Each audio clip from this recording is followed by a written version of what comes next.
Bismillahirrahmanirrahim. Assalamualaikum warahmatullahi wabarakatuh. Sahabat-sahabat sekalian, barangkali suara kita dah jelas. Ya, dah jelas agaknya ya suara kita.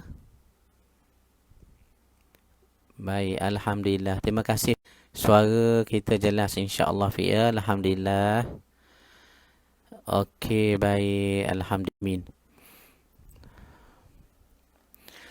Bismillahirrahmanirrahim. Assalamualaikum warahmatullahi wabarakatuh. Sahabat-sahabat sekalian, pertamanya syukur kehadrat Allah dipanjangkan umur kita. Walaupun kita mulakan kuliah sirah Nabi siri ke-15 ini agak lewat daripada waktu yang biasa. Ini berikutan kami mempersiapkan beberapa penulisan berkaitan hukum dan juga fatwa berkenaan dengan ibadat kita di dalam kondisi dan keadaan sekarang ini. Mudah-mudahan ada manfaat hendaknya insya-Allah. Baik sahabat-sahabat sekalian, kita nak tengok dulu siapa yang bersama kita malam ini. Kak Ruzi saya, terima kasih. Sahibul Fadilah Ustaz Zamri daripada Kelantan. Daripada Labuan pun adikku saya pun hadir, alhamdulillah. Cikgu Din, ketua kelas kita ada. Begitu juga Lia. Iya, terima kasih. Kepada Jia Halim, waalaikumsalam. Terima kasih Jia Halim. Azharani Azhar, okay, alhamdulillah. Terima kasih Azharani. Azlinda, terima kasih, alhamdulillah. Saudara saya Abdul Jalil, terima kasih daripada Surau Tati, Teluk Air Tawar, Pulau Pinang. Jauh ya, alhamdulillah. Ahlan, selamat datang. Abang Rahim, Pak Long daripada Johor, Abang Sabri Muhammad Zaki pun daripada Johor juga, Abang Sabri. Adik Siti saya Safiah Khan, terima kasih banyak-banyak. Kak Ruzi, Prof Azmi, begitu juga Mama Tengku Haizan. Tak dilupakan Ina Azman, Saidah Muhammad, Zainul Akmawati daripada Kota Kemuning, terima kasih. Sabrina Muhammad Ali, alhamdulillah. Aziah Usuf, Kak Maznah daripada Surah An-Nur, Sally daripada Putrajaya, Abang Din Muhammad Saifuddin Haji Abdullah, Hasan Ar-Rifai, begitu juga Abang Rahim, Muhammad Hafiq, terima kasih fi mesej saya tadi. Abdul Hakim bin Azam, alhamdulillah. Prof Azmi, Jariah Muhammad Nur, terima kasih Jariah. Rakan-rakan yang bersama kita, Din Ahmad Ammar daripada Kulim, terima kasih Din. Begitu juga Muhammad Amin Abdul Rahman, waalaikumsalam warahmatullahi wabarakatuh. Mak Ani daripada Persin 9 Putrajaya, terima kasih. Begitu juga Liari daripada Tangkak Johor, jelas. Abang Haslin daripada Kota Tinggi. Okey, baik. Sahabat-sahabat sekalian, pertamanya syukur kehadrat Allah. Kita masih diberi ruang kesempatan oleh Allah untuk menyambung pengajian sirah nabawiyah kita. Dan sedar tak sedar kita dah masuk ke siri yang ke-15. Dan sepanjang bersiaran secara live di FB ni, saya melihat alhamdulillah view kita selepas tamat siaran kadang-kadang sehingga ke 5,000 lebih orang tengok kuliah kita ini. Ada kadang-kadang sampai 6,000. Kita buat bicara bawah pokok dengan Abang Haji Samsul Rau-Rau kita pun sehingga 7,000 lebih. Sebenarnya dilihat ramainya oleh orang akan video-video siri-siri kuliah ilmu kita ini, satu benda lah, syukur kepada Allah. Tetapi yang mustahak ialah bagaimana kita nak apply ataupun nak terjemahkan apa yang sudah kita belajar 15 siri itu ke dalam hidup kita ini. Sedangkan kita tahu sirah Nabi yang membicarakan tentang Rasulullah sallallahu alaihi wasallam ini tak lain tak bukan untuk kita ambil panduan dan nak ikut keadaan serta kehidupan Nabi kita sallallahu alaihi wasallam. Dan inilah yang disebut oleh Al-Quran, sahabat-sahabat sekalian. Laqad kana lakum fi Rasulillahi uswatun hasanah liman kana yarjullaha wal yawmal akhir wa dzakarallaha katsira. Sadaqallahul azim.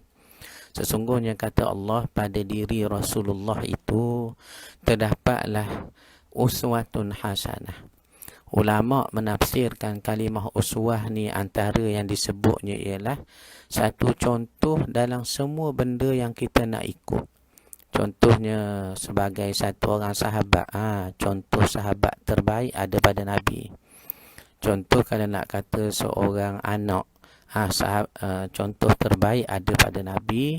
Begitu juga dalam semua benda yang kita fikirkan.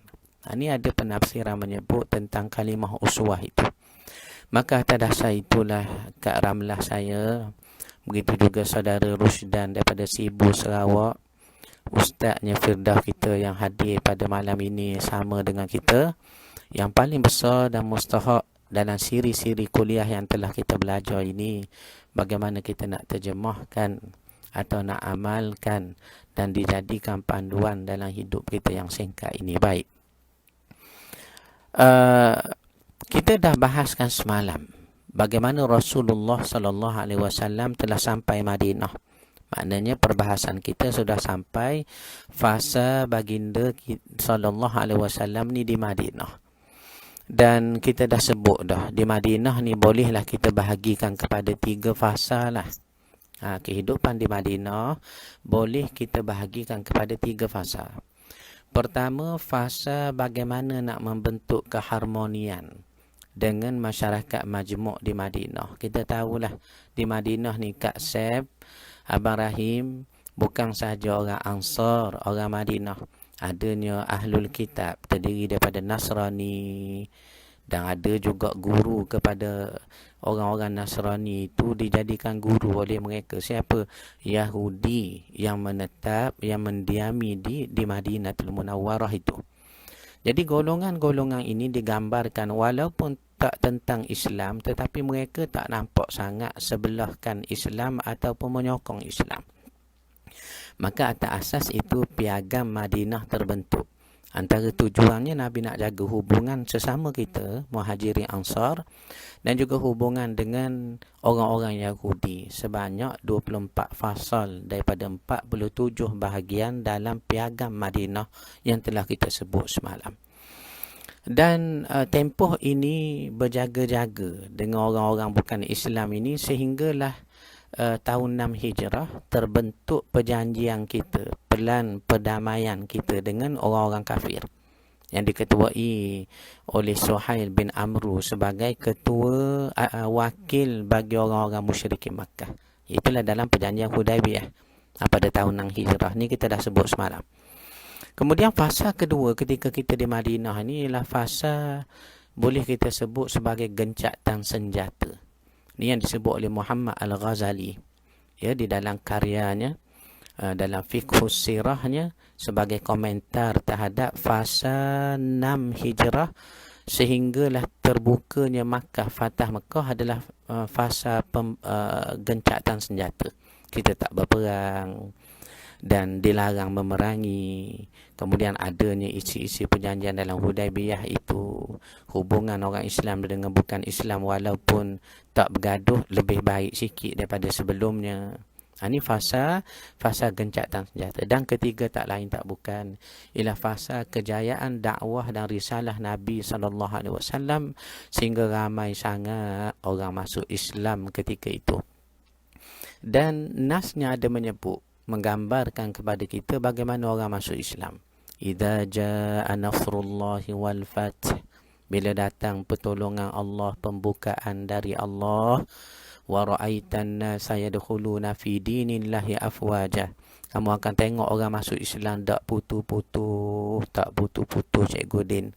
Ini dia 3 fasa yang telah kita mukaddimahkan. Bagaimana 3 fasa ni kita nak rangkumi sirah sepanjang 10 tahun Nabi duduk di Madinah. Dan semalam setelah selesai kita cerita Nabi mempersaudarakan lebih kurang 90 orang ya, Muhajirin dan Ansar di rumah Anas bin Malik itu. Kita juga telah membahaskan bagaimana piagam Madinah terbentuk. Piagam perjanjian ini terbentuk. Dan hari ini kita nak sambung umur Nabi SAW 55 tahun. Yakni tahun berikutnya, tahun kedua hijrah. Bila sebut tahun kedua hijrah ni, ada beberapa perkara yang besar berlaku. Antaranya pensyariatan puasa dan juga zakat. Maknanya kita mula puasa ketika di Madinah tahun kedua hijrah. Umur Nabi 55 tahun disyariatkan puasa. Dan puasa ni pula syariatnya, perintahnya, ayat tentang suruh puasanya itu turun di dalam bulan Sya'ban. Disyariatkan dalam bulan Sya'ban. Maknanya bila turun ayat ya ayyuhalladzina amanu kutiba alaikumus siyam kama kutiba alal ladzina min qablikum la'allakum tattaqun, tu abang aslin ayatnya. Wahai orang-orang beriman, diwajibkan kepada kamu ni puasa sebagaimana orang-orang terdahulu puasa. Maknanya orang dulu sudah puasa betul. Maknanya sebelum syariat puasa kepada Nabi, waktu umur Nabi 55 tahun, tahun kedua hijrah, waktu Nabi ada di Madinah ini, puasa dah ada lama dah, sudah ada lama. Bahkan Nabi kita sudah berpuasa sebelum syariat puasa turun dalam bulan Sya'ban itu. Sudah berpuasa dah.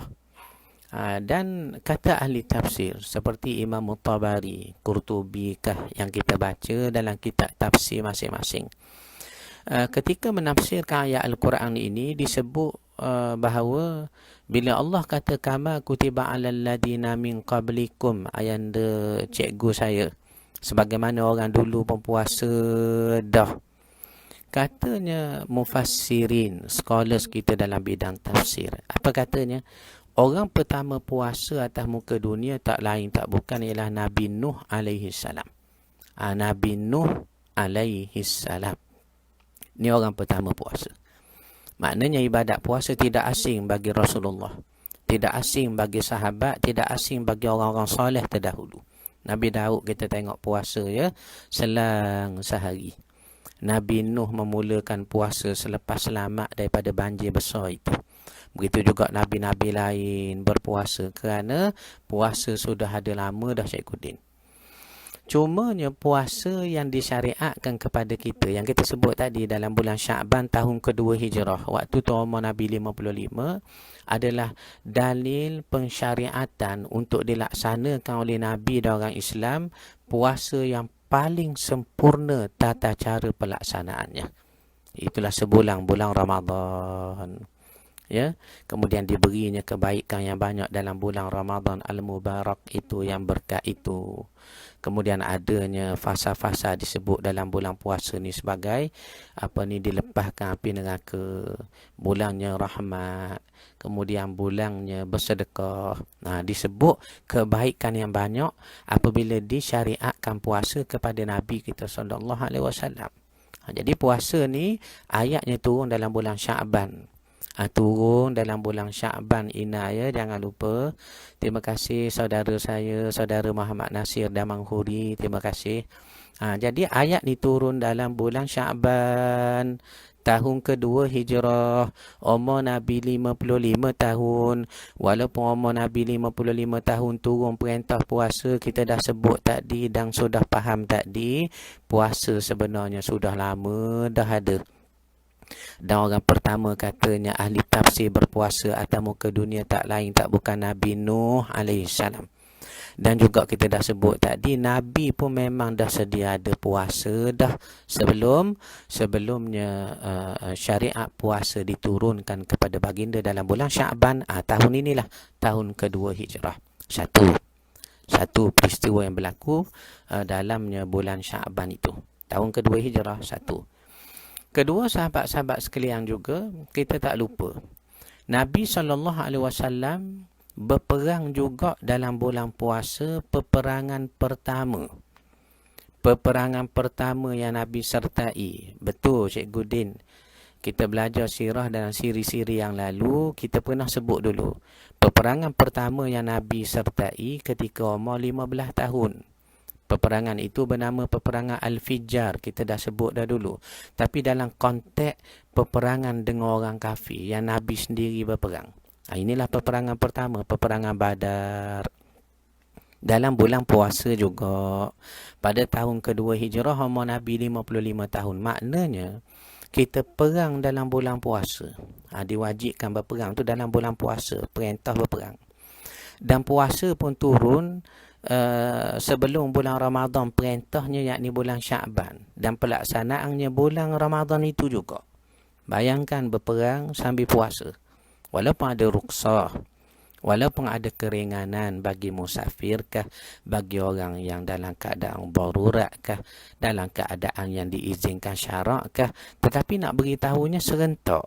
Turunnya keizinan berperang, suruh berperang, peperangan Badar. Dan juga kena puasa. Turunnya perintah kita berpuasa. Sedikit tafsir Cikgu Ding saya, begitu juga Abang Mak Jing saya. Bila sebut tentang puasa ni, orang-orang munafikin ni bila mari puasa, susah mereka nak puasa. Orang munafikin ni dua benda yang susah bagi dia, semayang dengan puasa. Semayang dengan puasa. Jadi bila mereka ni tiba bulan puasa, susah. Nak makan, maka orang tahu mereka ni tak Islam. Tapi kalau nak berlapar, mereka tak tahan kerana jiwa mereka pun memang sedia ada tidak beriman. Maka digambarkan oleh Ahlus Siyar, mereka letak biji-biji, letak tamar, kurma, rutab tu dalam ikat pinggang kain. Mereka pakai baju, pakai pakaian, diikat dengan tali pinggang kain. Diikat dengan tali pinggang kain, Cikgu Ding.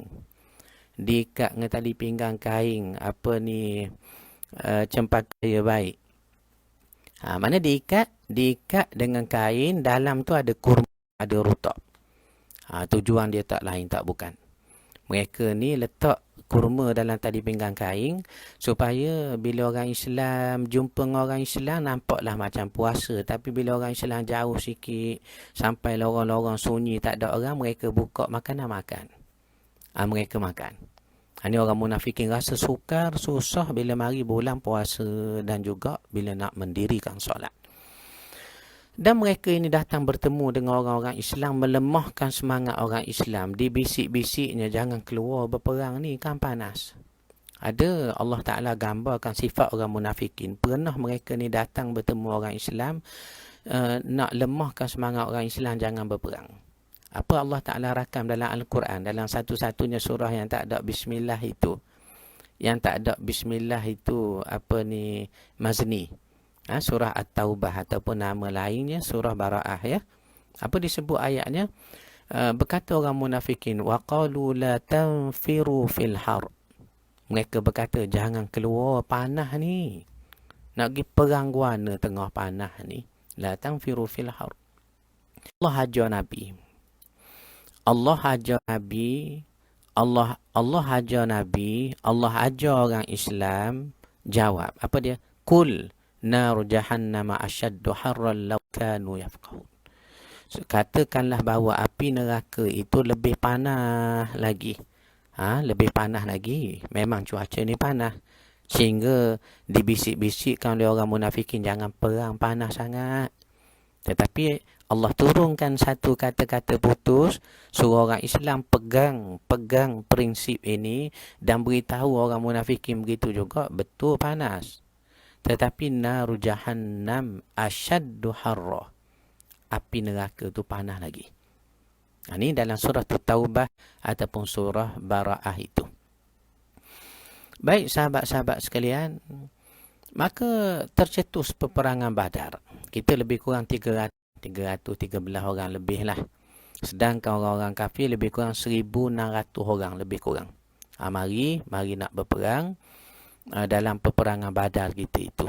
Dan dalam peperangan ini subhanallah, ia merupakan satu peperangan yang kita menang sehingga kan kita dapat bunuh pemuka-pemuka Quraisy, orang kafir Quraisy, lebih kurang 24 orang.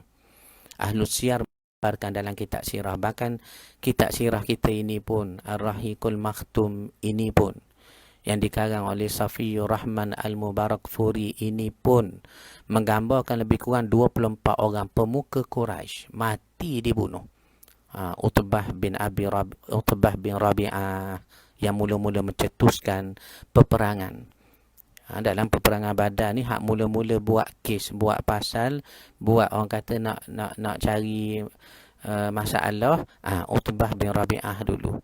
Dia bernazar nak pergi minum kolamnya orang Islam, kem orang Islam. Bayang tu nak masuk dalam kem kita, nak pergi minum dekat mata air kita. Punya berani, punya nak cari kes tu. Maka ia dibunuh oleh Hamzah, Utbah bin Rabi'ah. Ia dibunuh oleh Hamzah. Ni salah satu pemuka orang-orang kafir Makkah yang dibunuh. Dan selain daripada Utbah, siapa? Abu Jahal. Abu Jahal pun mati. Mati dalam peperangan Badar ini. Siapa Abu Jahal? Ayah kepada Ikrimah bin Abu Jahal. Ikrimah ni akhirnya masuk Islam.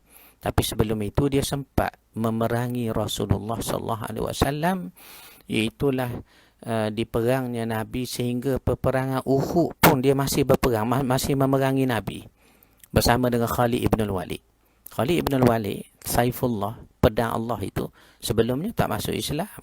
Sempat lawang Nabi dulu, sehingga peperangan Uhud pun dicatat bagaimana perkasanya mereka berperang sebelah orang kafir, belum masuk Islam. Sempat memerangi Rasulullah sallallahu alaihi wasallam. Lalu Abu Jahal ni ayah kepada Ikrimah lah. Ikrimah bin Abu Jahal terbunuh, dibunuh, dikerak kedua kakinya.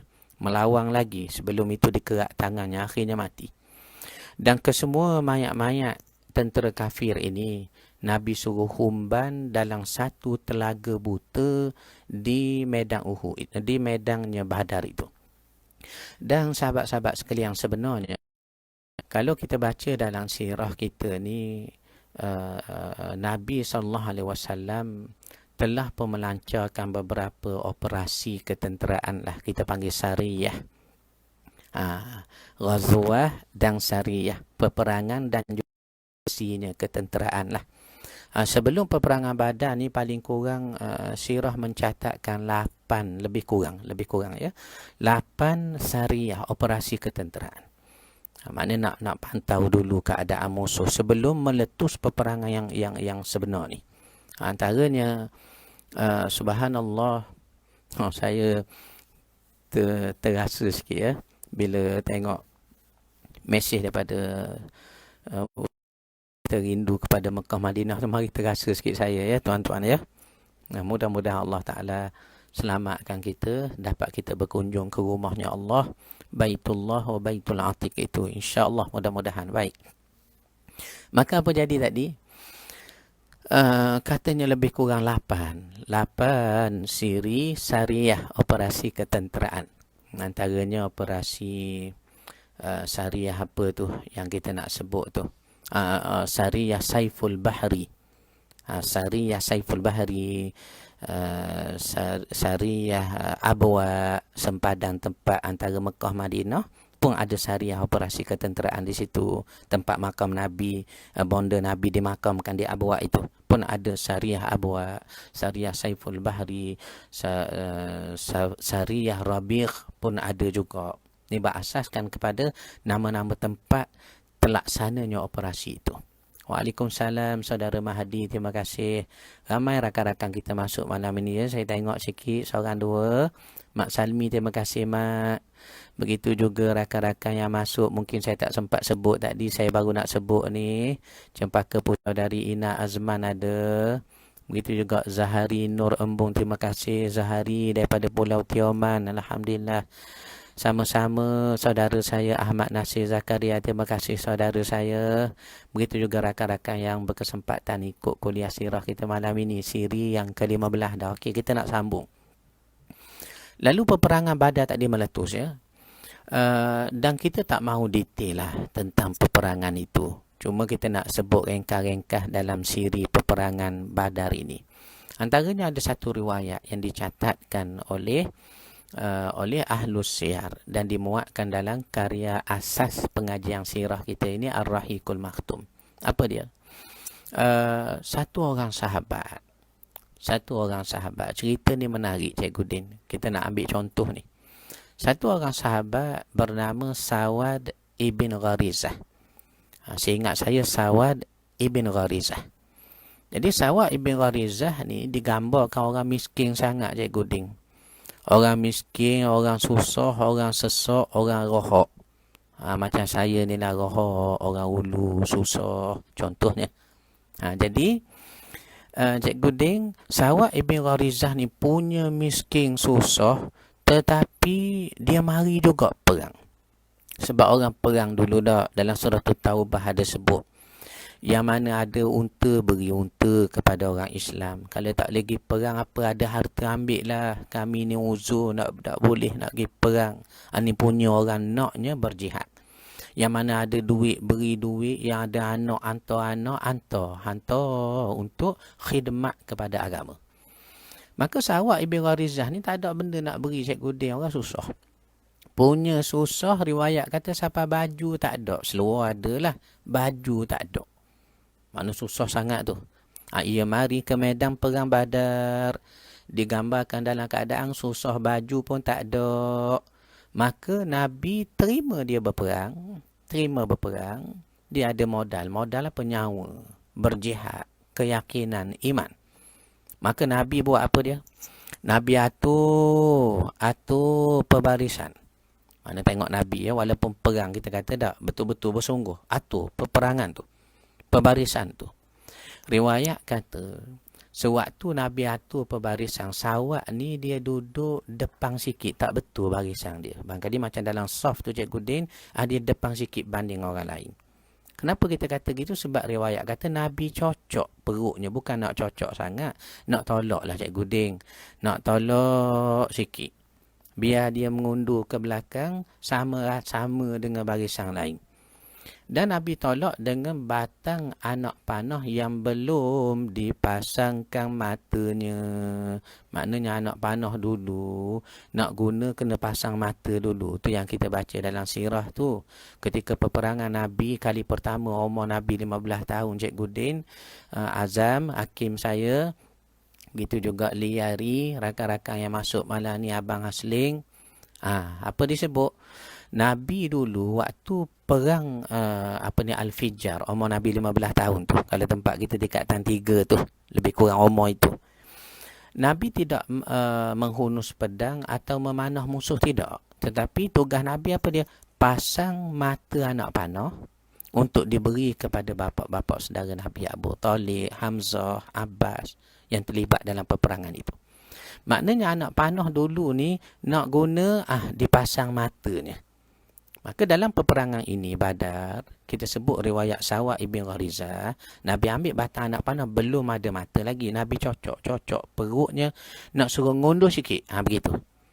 Maka apa respon Sawat? Apa respon Sawat, saudara Azhar saya? Sawat kata, Allah sakitnya aku Rasulullah, mu cocok perut aku ni. Ni terjemah bahasa Terengganu tu. Karya ni Arab, Maliman. Terjemah Terengganu bahasa Kuala Berang tu. Gimana? Allah sakit perut aku ni Rasulullah, mu cocok aku ni. Katanya Sawat, aku nak balas. Aku nak balas engkau Rasulullah. Maka Nabi angkat baju baginda, balaslah. Maka kemudian dia peluk tubuh Nabi, dilekatkan badangnya yang sedia ada, tak ada baju tadi tu, kepada kulit Nabi, diciumnya perut Nabi. Baca dalam sirah kita ini. Maka Nabi tanya kenapa? Dia kata, ya Rasulullah, aku tak tahu. Entah inilah hari terakhir aku atas dunia, tapi aku nak sebelum aku ni kalau betul mati tak, ada juga hubungan aku dengan engkau. Aku nak peluk engkau itu. Maknanya kulitnya bersentuh dengan kulit Nabi. Maknanya riwayat yang kita selalu dengar Cikgu Din, beberapa hari Nabi sebelum wafat, kononnya ada sahabat nama Ukasyah bangun nak kisah, nak bedah Nabi, nak balas Nabi. Riwayat ni tak betul. Riwayat yang benarnya kat mana? Inilah Sawat ibn Gharizah melekatkan badannya kepada kulit Nabi SAW. Ini mustahak kita nak murnikan riwayat-riwayat sirah. Apa-apa yang kita terima riwayat dalam mesej, dalam WhatsApp, kita kena cek dulu juga, Cikgu Ding. Cek dulu sebelum kita forward kepada kawan-kawan kita. Dan bila kita istiqamah belajar macam ni, pun salah satu cara untuk kita tengok riwayat-riwayat yang sahih, ya, ataupun percambahan-percambahan ilmu yang mungkin kita boleh berkongsi di sini. Yang boleh kita berkongsi di sini. Baik. Kemudian sahabat-sahabat sekalian, ni peperangannya Badar. Peperangan Badar. Sawat Ibn Gharizah ni katanya akhirnya syahid. Ada kita baca dalam riwayat yang lain, ia bila sahaja dia dengar Nabi kata Nabi kata wasari'u ila jannatikum tu ka'ardis samawati wal ard atau kama qala Nabi sallallahu alaihi wasallam, bersegeralah kamu tuju kepada syurga kamu yang seluas langit bumi itu. Ni cara Nabi nak naik semangat orang tengah berperang. Maka jawab Sawat Ibn Gharizah, bikh. Dia sebut begitu. Maka Nabi tanya, ma yahmiluka min qawlika min qawlika bikh. Ya Sawat, apa yang kamu maksudkan dengan bikh tu? Maka dia kata, tak ada apa Rasulullah, melainkan aku ni excited lah, maknanya nak masuk sangat syurga. Ya, bila engkau kata segera rebut tempat dalam syurga seluas langit bumi, aku excited nak masuk. Tu Nabi kata, wa anta min ahliha, memang engkau ni ahli syurga. Tengok Nabi sebut ni tentu dengan jalan wahyu. Tentu Nabi tahu dengan jalan wahyu. Satu jaminan bahawa Sawat ni Nabi kata ahli syurga. Tu yang dia bila dengar begitu, dia tahulah akan syahid dah dia ni. Dia ni akan mati syahid lah pasal Nabi kata syurga dah. Lalu diselupnya tangan dalam poket dia untuk dikeluarkan beberapa biji tamar. Nak makanlah kali tak akhir Nursyah. Nak makanlah kali tak akhir tu Nursyah. Maka baru nak makan, acu nak makan, dia teringat kalau aku makan lambat sangat nak masuk syurga sebab kena kunyah dulu, kena telang dulu. Ni orang nak masuk syurga sangat. Maka dia letaknya kurma yang tak sempat dia makan, teringin nak makan tadi, di tepi, lalu dia serbu kem musuh. Syahid Sawat Ibn Gharizah di situ. Syahid Sawat Ibn Gharizah di situ. Ini antaranya kisah-kisah yang dinukilkan, ya, di dalam peperangan Badar itu. Di dalam peperangan Badar itu. Baik. Dan kita tak lupa juga nak bicarakan satu persoalan. Persoalan bagaimana Nabi menghadapi orang-orang Yahudi di Madinah. Bila Nabi sampai ke Madinah, Nabi dah tahu dah masyarakat di Madinah ni majmuk lah kita kata. Ada Yahudi, ada Nasrani, ada penduduk tempatan. Dan dalam pada penduduk tempatan tu pula, ada yang bukan Yahudi, bukan Nasrani, bukan Ansar. Mereka inilah munafikin. Golongan munafikin yang sangat bahaya, kita tak kenal. Hatta ketuanya Abdullah bin Ubay bin Salul selalu dengan Nabi. Dengar Nabi mengajar. Dah kita nak kata munafikin macam mana. Tetapi Nabi tahu. Allah memberitakan kepada Nabi lebih kurang 70 orang munafikin di Madinah. Nabi tahu, Allah beritakan kepada Nabi diketuai oleh Abdullah bin Ubay bin Salul. Sahabat-sahabat tahu tak? Abdullah bin Ubay bin Salul ni punyanya nak tutup dia munafikin. Antara yang diriwayatkan setiap hari Jumaat. Hari Jumaat yang sekarang kita tak dapat solat Jumaat itu. Setiap hari Jumaat, sebelum Nabi naik mimbar nak khutbah, Abdullah bin Ubay bin Salul bangun dulu. Dia bangun, berdiri macam Tok Bilal kampung kita itulah. Apa disebut? Disebut, wahai manusia ataupun sahabat sekalian, dengarlah apa yang Nabi nak khutbah ini, jangan kamu bercakap. Macam Tok Bilal pesan tu sebelum khatib naik. Nak menyampaikan khutbah di mimbar. Cuba sahabat-sahabat bayang. Cuba Sherry bayangkan Sherry, ya. Kita nak kata munafikin macam mana? Abdullah bin Ubay bin Salul ni kalau waktu Nabi nak naik khutbah pun dia ada peranan. Peranan dia apa? Bangun berdiri, ingatkan orang supaya jangan tidur. Ni macam kita kuliah malam ni, Cikgu Din. sebagai ketua kelas catat nama kalau ada sahabat-sahabat kita tidur ni secara live FB ni, catat namanya.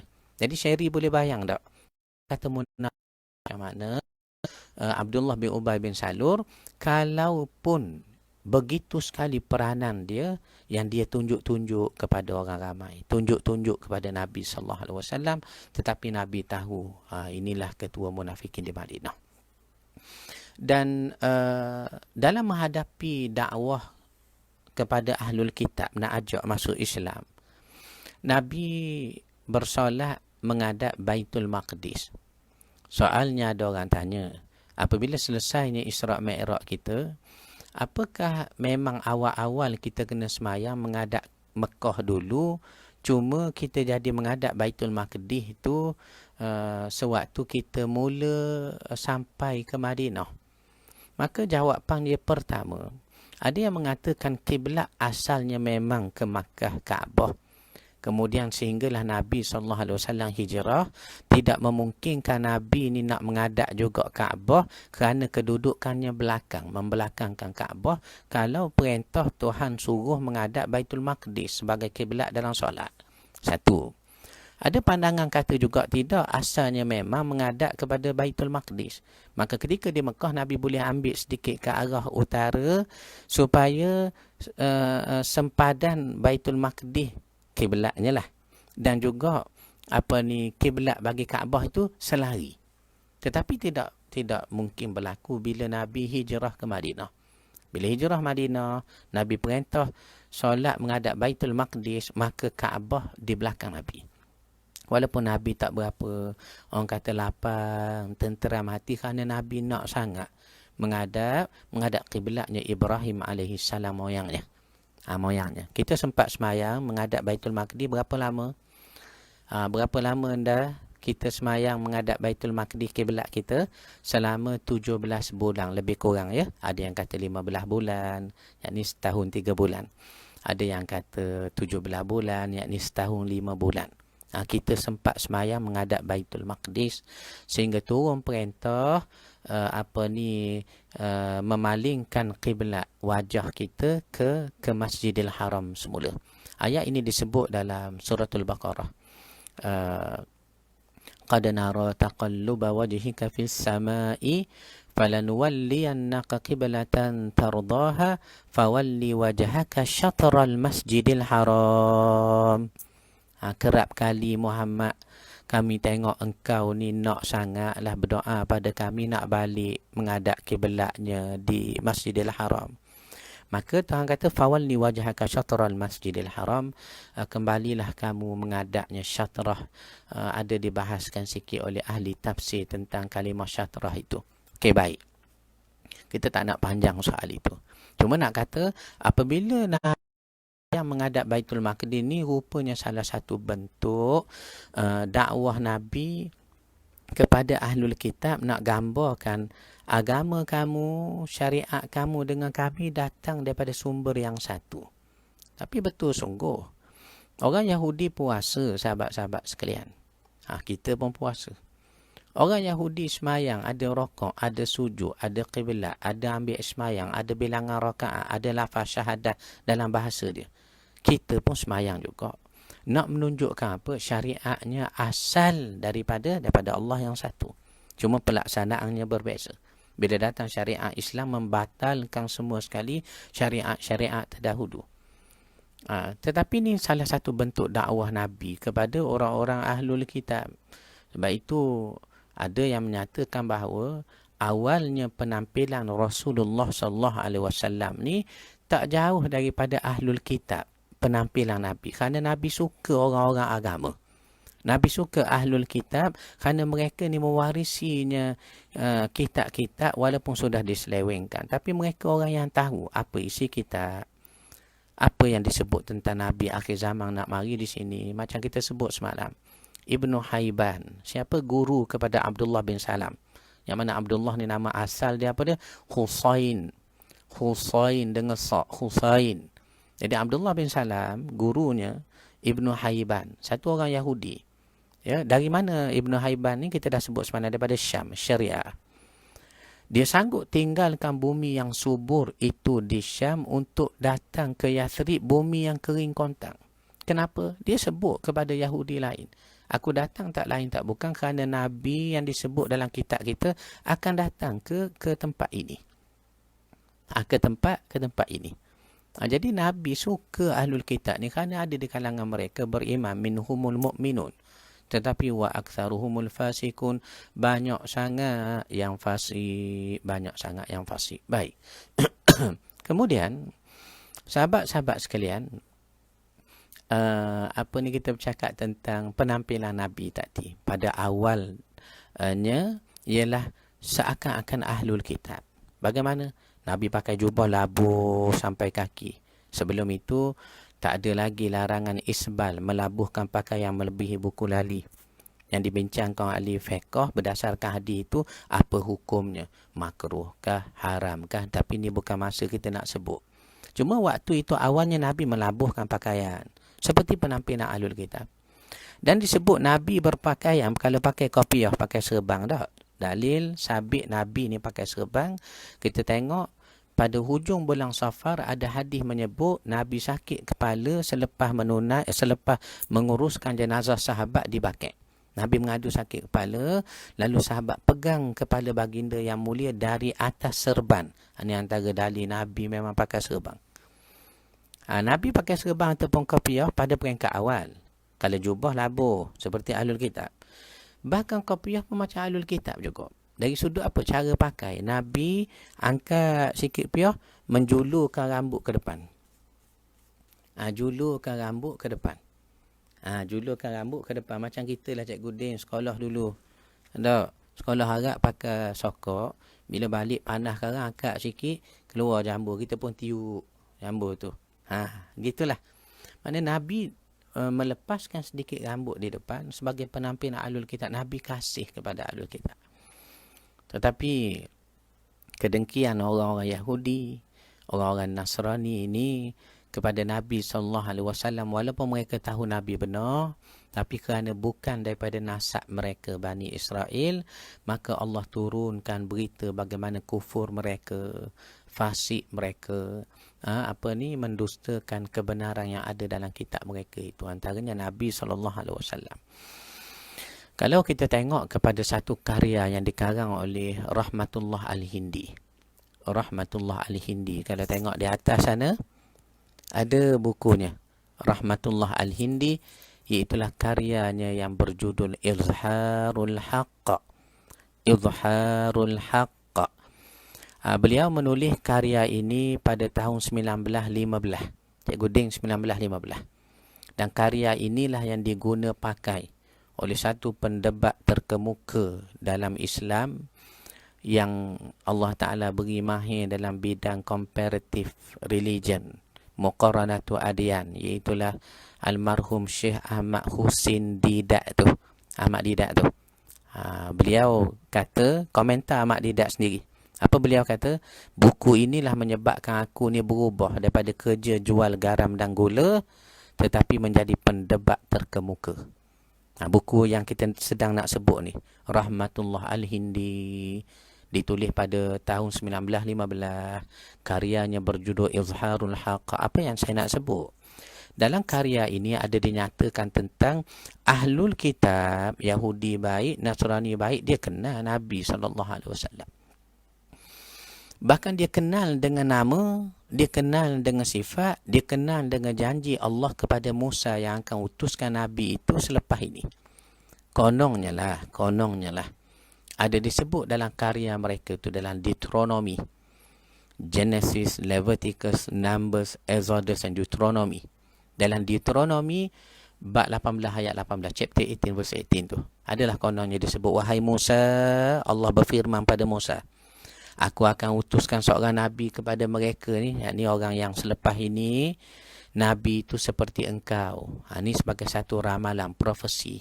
Allah janji, Nabi yang mari itu macam engkau. Walaupun orang-orang Nasrani kata itu adalah ramalan, profesi datangnya Nabi Isa bin Maryam, kita kata, cuba tengok baik ayat tu. Ayat tu menyebut apa dia? Nabi itu Musa seperti engkau. Dan Nabi seperti Musa ni mesti Nabi Muhammad.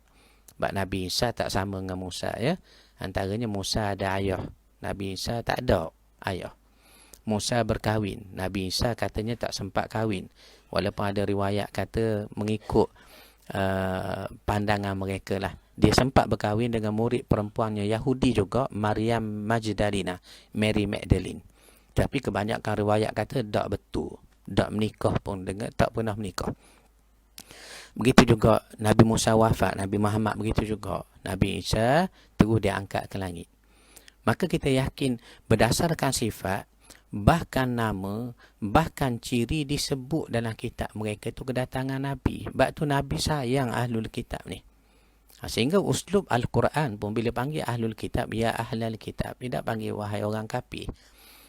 Maknanya ada satu kalimah yang mengajak mereka, qul ta'alau ila kalimatin sawa'im bainana wa bainakum alla na'budu illallah wa la nusyrika bihi syai'a wa la yattakhidha ba'duna ba'dan arbaban min dunillah. Tu sampai habis ayat itu. Ini dalil yang nak beritahu bahawa memang subhanallah, Nabi kasih kepada Ahlul Kitab, sehingga awalnya pun dakwah Nabi, penampilan Nabi pun macam Ahlul Kitab. Kita semayang pun menghadap kiblat Baitul Maqdis 17 bulan. Sehingga bertukarnya solat kita itu di masjid Kiblatain itu. Ini antara bagaimana situasi awal kita menghadapi orang-orang Yahudi dan kita menghadapi orang-orang Nasrani. Dan akhirnya tak dapat nak elak, tercetus juga peperangan Badar. Dan ramainya sekutu-sekutu orang-orang kafir di Yathrib, di Madinah tu, yakni orang-orang Mekah, pemimpin mereka 24 orang mati dibunuh dalam peperangan Badar. Dan bila sebut tentang peperangan Badar ni, nanti kita akan sambung bagaimana rentetan daripada peristiwa itu, adanya operasi lanjutan untuk melihat keamanan dan juga keselamatan orang Islam setelahnya orang kafir kalah dalam peperangan itu. Dan peperangan Badar ini bila Abu Jahal mati, terbunuh, ia menambah kebencian anak Abu Jahal kepada Nabi. Siapa? Ikrimah itulah. Waktu ni tak masuk Islam lagi. Dia sakit hati, benci pada Nabi. Kenapa? Kerana ayahandanya terbunuh. Tapi akhirnya Ikrimah masuk Islam juga. Ada riwayat sebut, sewaktu sampai berita pada Nabi Ikrimah akan masuk Islam, Nabi menasihati sahabat. Ini yang kita nak dengar ni, sahabat-sahabat sekalian. Apa katanya Nabi SAW kepada sahabat tentang nak marinya Ikrimah untuk memeluk Islam, jadi orang berhijrah kepada hidayahnya Islam. Nabi kata, sayatikum Ikrimah, akan datang pada kamu ni Ikrimah, mu'minan muhajiran, mu'min yang berhijrah, mu'minan muhajiran, fala tasubbu abahu, jadi jangan kamu hina, cerca ayahnya. Sebab apa Nabi kata, kalau kamu cerca orang mati, yang sakitnya orang masih hidup. Memanglah awak kata sedap-sedap, tapi saya ni bing kepada Abu Jahal. Contohnya begitu. Jangan hina ayahnya kerana menyakitkan hati orang masih hidup. Ini satu pelajaran yang Nabi ajar pada kita. Biarlah kita berpada-pada, ya, berpada-pada. Kadang-kadang orang kita ni melebih-lebih sampai diungkit-ungkit ibu bapaknya, datuk neneknya. Ini Nabi dah sebut, jangan kamu hina orang yang sudah mati, kerana akan menyakitkan hati orang yang masih hidup. Jadi mudah-mudahan sahabat-sahabat sekalian, kita tamat dekat peperangan Badar. Nanti kita akan sambung lagi bagaimana keadaan Nabi di Madinah. Sekarang umur Nabi dah 55 tahun. Bila sebut peperangan Badar, seakan-akan kita nak bicara tentang Nabi ni dalam tempoh 8 tahun lagi hayat Nabi. Walaupun 8 tahun banyak benda berlaku. Nanti kita akan sebut peperangan Uhud, kemudian berlaku laginya peperangan Khandaq, bersambung dengan peperangan Bani Quraizah, kemudian berlakunya terbentuk perjanjian Hudaybiyah 6 Hijrah, kemudian tahun depannya Umratul Qadha, kemudian tersebarnya utusan-utusan melalui risalah melaluinya lembaran-lembaran dakwah yang Nabi mula guna sistem cok pada cincin pun kita akan sebut juga. Kemudian berlaku peperangan Khaybar, kemudian berlakunya lagi peperangan, dan juga adanya dakwah Nabi, bagaimana sehingganya terbentuk tercetusnya Fatah Mekah. Dan banyaklah riwayat yang kita nak sebut nanti secara ringkas, secara kronologi. Kerana kita mengharapkan dalam laluan siri pertama ni kita kira sekali lalu siri pertama walaupun dah sampai siri 15, ni siri yang pengajian bersiri untuk kali pertama. Kita cuma nak gambarkan kerangka kasar sahaja dulu.